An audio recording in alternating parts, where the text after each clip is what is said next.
Hello, NOSA community. I am back. I'm Shamika. I am the group creator and founder of the NOSA group, the Nurse Owned Staffing Agency, and we're going to do it again. So I am committed to completing this Facebook Live, this YouTube Live today. So we're going to move forward and make that happen. As I mentioned, be patient with me. I'm having some voice issues. I've been talking a lot today, but I still have some great content for you guys. And I definitely want to connect with you guys as I've done over the last couple of Tuesdays about how to get started and what that process looks like, along with giving you guys the opportunity to ask questions yourself. So if you have questions that I haven't answered or you want to get clarification on something, feel free to drop them in the comments. Don't forget to also subscribe to our channel so that you can get updates on things that are happening within our group, along with any new videos that we have out there. And if you have questions, you drop them in the comments here, or any of the other videos. I'll definitely do another video answering those questions. Okay. All right. So let's get started.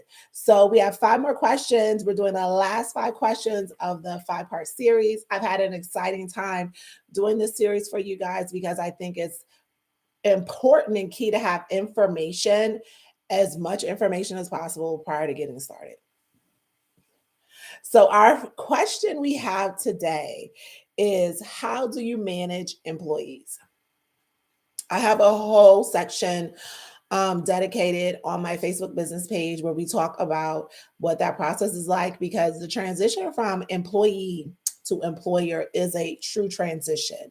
And with healthcare staffing, you're not just managing your employees that are internally in your business, you're also managing those who are out in the field.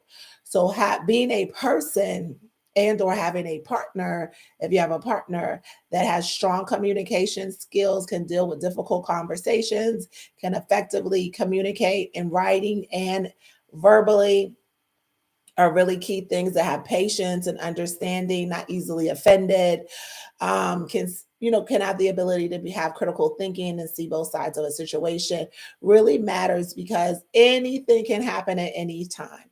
And when you're dealing with staff that works 24 hours a day, there is no time limit to say, oh, well, I only handle this 8 to 5. No, you're handling it 24/7, whether it be call outs, issues on site, issues with supervisors on site, incidents. All those are things that kind of fall under that human resources umbrella, that employee relations types of things. So you want to make sure that either you get strong in that area, either you outsource it, or if you have a partner, that you have a partner who's strong in those areas, because those things will become time consuming as you grow your business.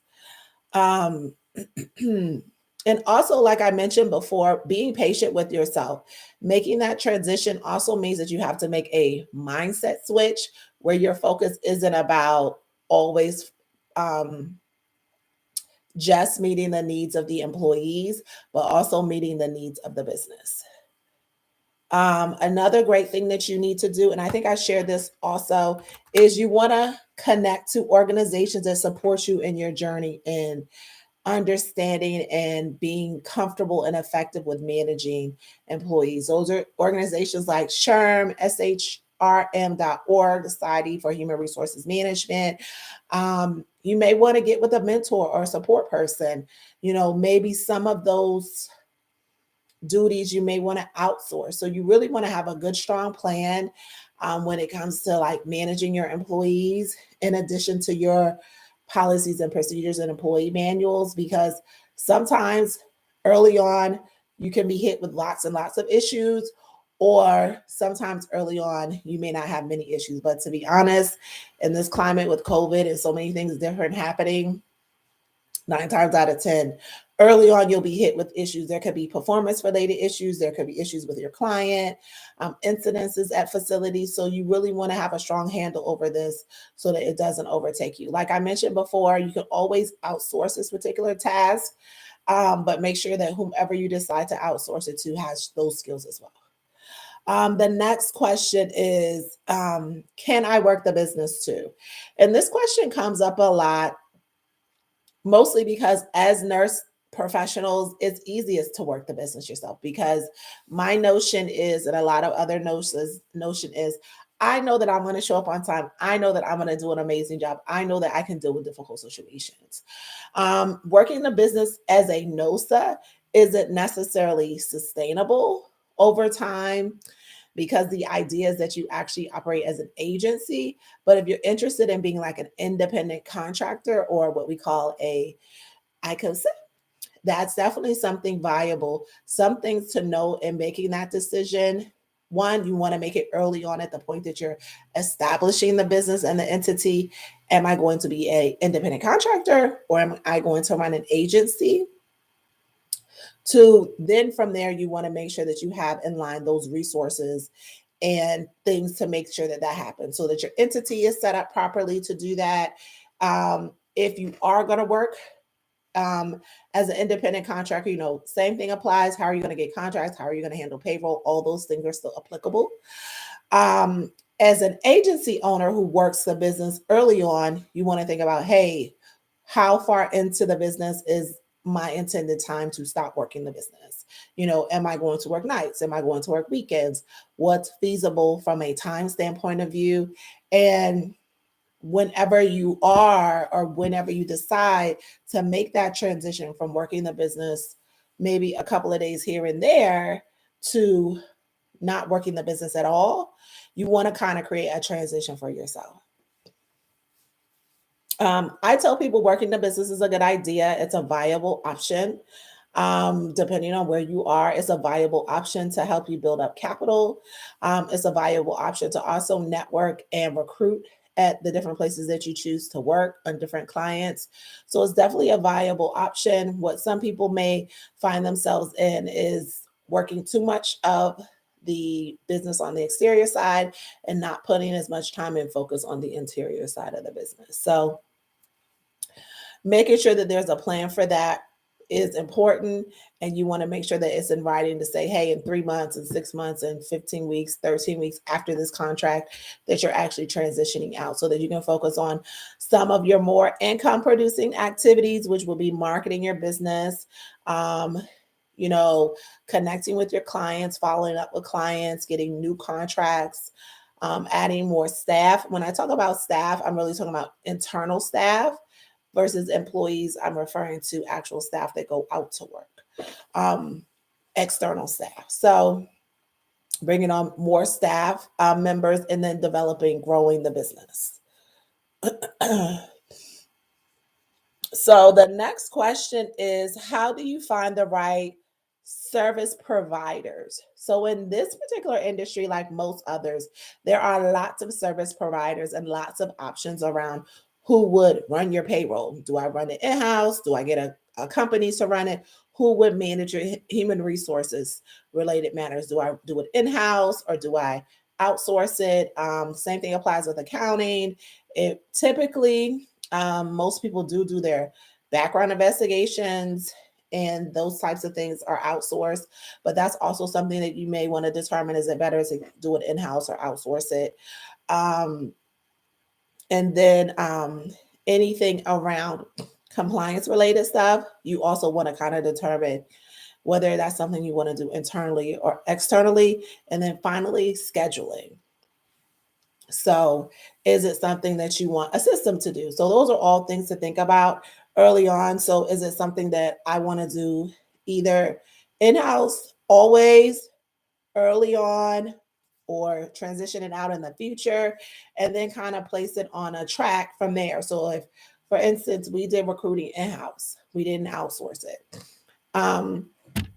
But as time went on, it was something that we outsourced, not fully, but features of the recruitment process.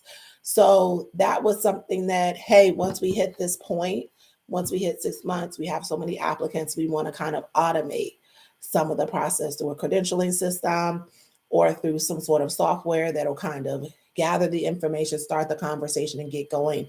And then for us, our responsibility was just to have the interview. Same thing applies at the point that the interview was had. Are they sending all the paperwork to you?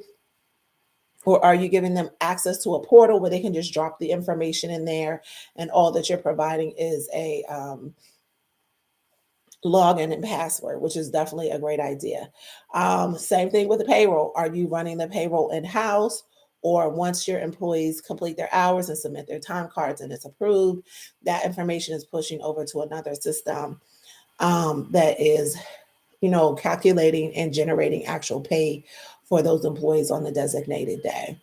So whether you start out that way or not, or grow into that way, it's important to kind of determine what makes sense for your business. And you don't want to spend a lot of time and or a lot of money on business expenses that don't make sense to not do in-house. Some things that I think early on you should do in-house, you should do your own marketing. You should do your own cold calls. That allows you to get a feel for the business. It allows you to have a more savvy and comfortable conversation with clients and other business professionals, as well as other potential partnerships. So you kind of get into the habit, because not every time that you have a potential client is it going to be a conversation that you have on the phone and they say yes or no, or over email. It might be at a networking event. It might be through another business to business relationship. So you want to always be prepared to have that conversation. And as we all say, practice makes perfect, but practice definitely makes you more comfortable. The other thing that I'm really big about, waiting to outsource, is your recruiting. So your recruiting, especially if it's not something that you're comfortable with or familiar with, like if you haven't maybe traveled, or that's not a function that you have been familiar with as a travel nurse or staff nurse or agency nurse, to really familiarize yourself with that, just in case it's something that you need to do. Scheduling is a big, big, big deal when it comes to outsourcing. And again, early on, you manage your scheduling. That allows you to understand the needs of your client, do some forecasting and projections out to kind of say, hey, if over 6 months, this is kind of, I'm doing 50, 60, 70 hours a week for this client, I can project that it'll be this time next year. And it'll help out with budgeting. And then, of course,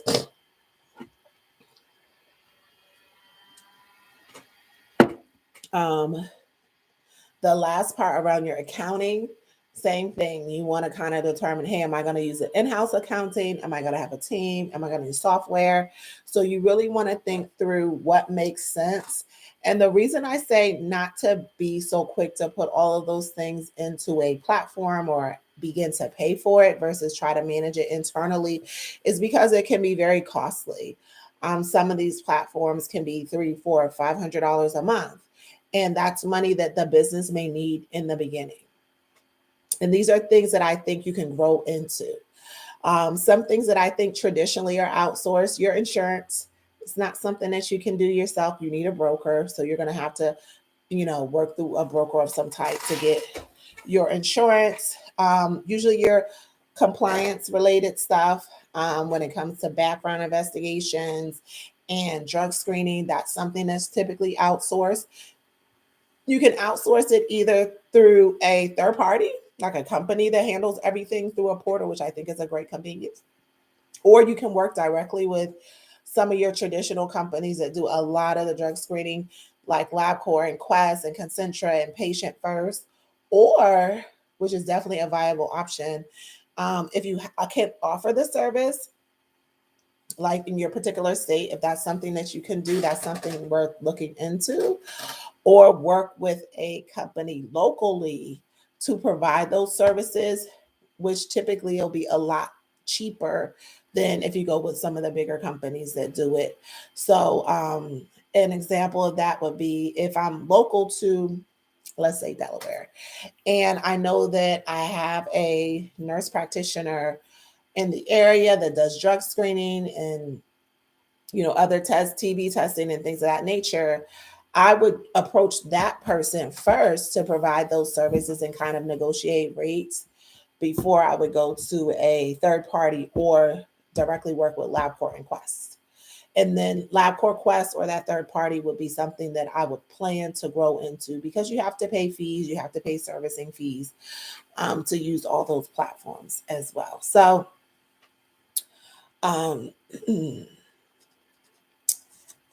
the some other things you can outsource to include your websites. Not everybody is creative. My first agency, we did outsource our website. the second agency, I did do the website myself. And one of the things as we kind of go into an era of the metaverse, people have to understand is that in 2021 and 2020, some individuals only found job opportunities online and through social media. So I encourage people, and this is just solely my opinion, to really put a heavier presence on your social media, your LinkedIn, your Instagram, your Facebook, your Twitter, than I would on your website. And I say this to say this. I say that to say this. You do need a website. Of course, you need a website. But the website doesn't need to have as much functionality as much as it needs to be a presence. It needs to be a place for people to get information about who you are and what you do, contact information, addresses, and things of that nature. But it doesn't have to be a website in a way that the person has to create an account. They have to do different things because there's already software out there that allows people to do that. That's a lot better streamlined than you create an account here, then the information has to be pulled or placed in another bucket, then it has to be pulled again. So I know for us, we use Indeed. We also use Facebook, and both of those platforms have kind of expanded a little bit the whole hiring process where applicants can apply through their site. So, like if I post a job on Facebook, applicants can apply for jobs on Facebook from my business page. They can be qualified. They can be updated. So there are some features that you would traditionally see in an applicant tracking system or any sort of credentialing system that are starting to be built into platforms like Indeed or Facebook, which is, some of your social media platforms. I think not so much Instagram, but also TikTok has some features where they're essentially encouraging employers to advertise your jobs here. So those places are where people are hanging out probably more than we realize. And I think that that's a great place to start in addition to creating a good website. So you still want a good website. The third, I got two more questions. If you guys have questions, like I say, drop them in the comments for me. But the last two questions that I have for you guys is one, social media. So I caveat that question about social media because I know a lot of people are very hesitant to be on social media, kind of like what I'm doing today, and have some reservations around what that means and if everything is right, if your lighting is right, if you're saying the right things. And one of the things that COVID has taught us is that we can be equally effective outside of meeting in person. And for many people, especially in our industry, they like it. So when you're not on social media or some sort of social element and sharing information with people or communicating with people, either Zoom or WebEx, those are all mediums of communication, then you're really missing out on an audience. I know as of the past 2 years, a lot of companies have been doing virtual job fairs, which I think is a fantastic way to bring in quality candidates and give a presentation, much like I'm doing, about who you are and what you do. Um, Lots and lots of companies, I watch them myself, I'm sure you guys do too, do presentations on their Instagram. They do Instagram live, Facebook lives, YouTube lives. So not stepping into that realm means that you're not tapping into an audience. So those are social media, and your presence on social media is really something that you want to strongly consider, because you're one, missing out on a whole pool of candidates, but also you're making the work harder for you, because if people aren't aware of who you are and what you do, one, you'll miss out on candidates. Two, you'll have a lower level of awareness, which means you have to push whatever the job is that you have harder. So you have to do more posts, you have to engage in more posts. But if you have a consistent following on your social media, then when people start to get to know you and feel like they're connected with you, your agency is something that they're interested in, they'll just show up on your page. And that's something people can look at 24/7. And that's one of the added values that you can't get in other platforms. Because yes, I can post a job on YouTube, on Instagram, Facebook, or what have you, and then it sits out there. And when I get a chance, or one of my team members gets a chance, we engage in the post. Versus something like this, or an Instagram live or Facebook live, we can share information about what it is that we do and engage in real time, and then revisit it if people have comments or questions. So I shared probably earlier today about my first Facebook Live, and it was a mess. And I was nervous. I had been on Facebook probably a decade before I ever did a Facebook Live. And my lighting was bad. And I was talking very fast, which is still something that I do to this day. But that one got thousands of views. And people aren't always looking for the aesthetics. And don't get me wrong, that is important.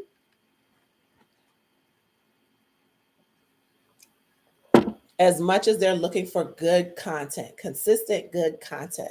So as you grow in social media, just like you grow in your business, just like you would grow if you're a new nurse on the floor, you'll improve those things. So lighting is important. So if anything has changed, with the exception of some of my backgrounds, I'm always really clear and intentional about making sure that I have the right lighting. I'm always intentional about making sure I have a little list of what I'm going to talk about. And all those things help me improve the quality of any social media that I'm doing for you guys. So I tell people, hey, you can do an Instagram takeover, you can do a video with someone else. All those are ways to kind of make you feel more comfortable about that process. But opting out of that industry is really doing your business, your future agency, or your current agency a disservice. So the last and final question, what are my predictions about the industry now that we've had COVID, and what are some of the differences from getting started now with COVID as a thing in the industry versus 4 years ago when we got started? And bear with me, guys, we're at the end, but my voice is still giving me a little bit of work. When we started 4 years ago, almost 5 years ago, that was without COVID. And because of that time, we didn't have to go through as many hurdles as many NOSAs were entering the market now. But it doesn't mean that there isn't opportunity. So I tell people honestly, our process of getting insurance, our process of getting workers' comp was fairly easy. And that we completed the application, we got quotes, and then we submitted the payment. Now, I will say, one of the benefits that I see with COVID is that more and more people are getting clients a little bit easier because the need is greater, right? So the need is much greater than it was 5 years ago. So that's something that's different. The level of safety protocols have heavily increased, obviously. Having a stronger understanding of the industry has also increased, or is increasing, because the process looks a little bit different. Even though you'll follow the same steps, many people have had to wait a lot longer than they wanted to get started. And of course, the cost of doing business or starting out as a newbie is a little bit more, just because with workers' comp and liability, all of those things are increased with COVID, right? So your potential for somebody to file a workers' comp claim, your potential for you to be at risk for liability for things have increased. But also have increased are the rates. So the bill rates have increased substantially, in the same way that we've seen the pay rates increase. And that's kind of where I think coming into the industry as a new or newer NOSA isn't such a bad thing, because I think that'll offset some of the differences for us from when we started. So like when we started, things were a little bit cheaper to get around the business, but you guys are entering the business at a time that the rates are way higher. So that allows you to bill more. I also feel 5 years ago, there wasn't a lot of information. So, like, I'm here on YouTube. I just got here sometime the end of last year, but there are a lot more content, videos, TikToks, YouTubes, Instagram, Facebooks. There's more people out here talking about it as a viable option around starting your agency, and giving information freely. So that's the other thing. Uh, I'm excited for all the people out there that want to do it. I think it's still a great industry. I give the analogy like 100 times about bread. There are like 57 types of bread out there. Why can't there be that same thing for staffing agencies? And for most of us, even though our group is quite large, we're one, not all in the same area, but quite a few of us are. I think there's probably like 5 NOSAs in Delaware. But you have to understand that we're not all going after the same thing. So we have different backgrounds as nurses. We have different specialties for our business. We have different areas that we're specializing in. So there can be five, I think there's 4 or 5 of us in Delaware staffing. And even though Delaware is a fairly small state, somebody's staffing in the South, somebody's staffing up north. Somebody has these clients, someone's focused on LTAC, someone's only staffing CNAs, somebody's doing travel, somebody's doing contracts. So there's so many lanes that you can be in and still be in the state with a fellow NOSA. So don't let that discourage you. Like I said, Delaware is a tiny state. It's a handful of us I met with, I want to say 5 of us in Delaware, and we're still rolling in our own lanes and doing it well. Some of my predictions. So, some of my predictions, as we're already seeing, is that the industry will have a shift. I said in 2020 in the group that the rates will go down. When I say rates, I'm only talking about bill rates. The bill rates will go down, and it's important to plan for that. So, for some of you guys who weren't keeping track of 2020 rates, the bill rates have already gone down, just like the pay rates have gone down. If you compare the rates that we saw in 2020 versus now, they have gone down. Now, have they gone down substantially? No, but they have dropped. And the other thing is, it's going to drop. Having the bill rates as high as they've been isn't really something that's sustainable. There's a lot of talk about a lot of other things happening as far as making that happen more quickly. That's something we're going to have to wait and see. I encourage you to be linked into what's happening in your community and their involvements with the higher decision making for your particular industry. And I say that to say this: you want to know about your chamber of commerce, your small business development center, anything that kind of has discussions or conversations around where your industry is going, whether it be that new hospitals are coming, whether it be that companies are buying out certain facilities. You always want to be in the loop of that so that you can plan ahead for your business. We've seen a lot of that happening. Who knows what that'll look like come summer, or really even come spring. But the best thing you can do for yourself as a new or newer NOSA is this: don't put all your eggs in one basket. Don't only work with one client. Don't only send your people to one facility. Don't only work with one VMS, MSP.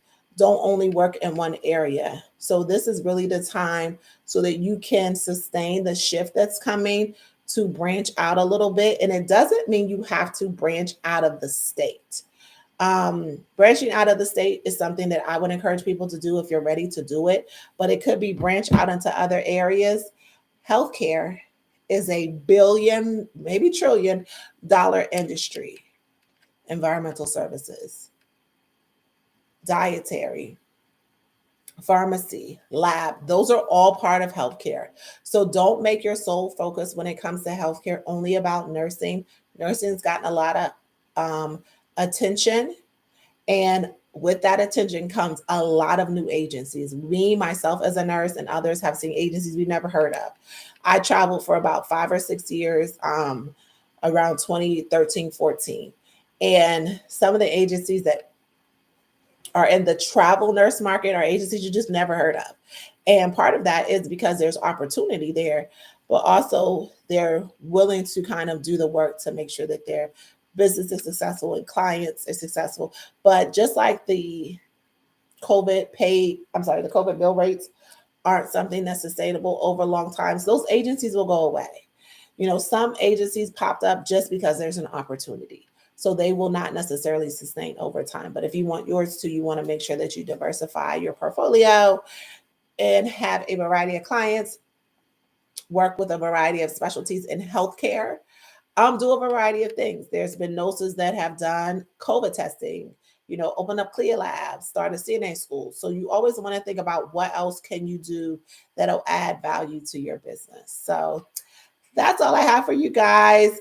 Thank you so much for all you guys for hanging out with me every Tuesday around this time. I think I got started a little late tonight, and answer your frequently asked questions. Like I said before, check us out here, subscribe so you can catch the next video. The next video will be questions that you guys have specifically for me from these videos. There are 4 videos already up there. This is part 5. If you haven't gotten a chance, also go ahead and check us out on Facebook at the NOSA group at THENOSAGRP. We have an amazing, thriving Facebook group there where there's a lot of conversations going on in real time all day, every day.